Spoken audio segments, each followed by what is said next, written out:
Ito na yung panahon na inyong matagal na hinihintay, pinaghandaan. Ito yung inyong, sabi nila, big day. Pinakahihintay na sandali na kayo ay mabuklod kayo no, sa arrangement ng pag-aasawa.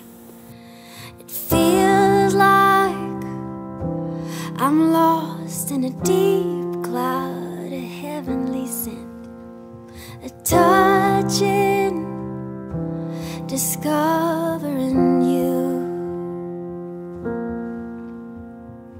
Rhea, love begins where nothing is expected in return, and that is what you have shown me. Hello, Mr. Manase Edward Cristobal. This is it. Today is the best day ever. After this day, we will officially become one as family.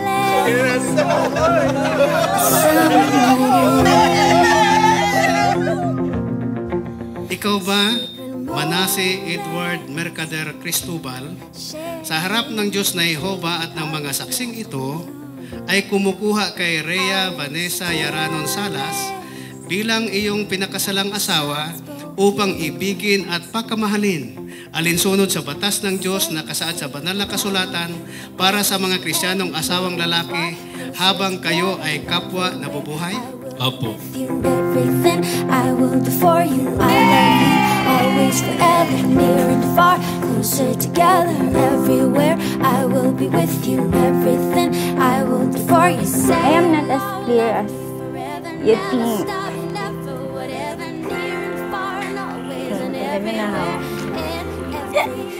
But I guess my most brilliant achievement was my ability to persuade you to marry me.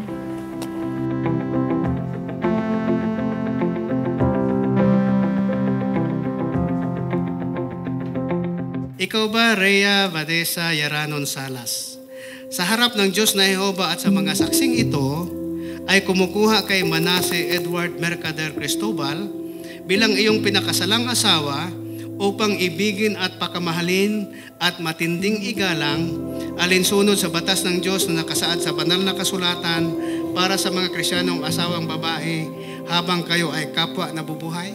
Opo.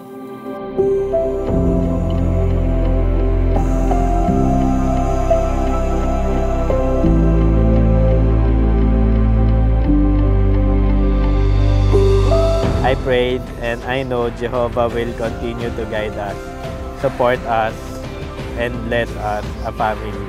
See you later. I love you. Love, soon to be your Mrs. Cristobal.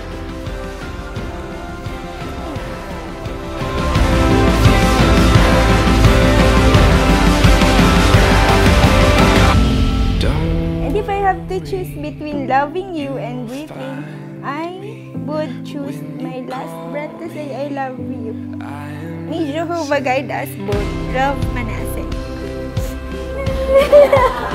Nakakainis. Pinapaiyak mo kami. Pinadamay mo kami.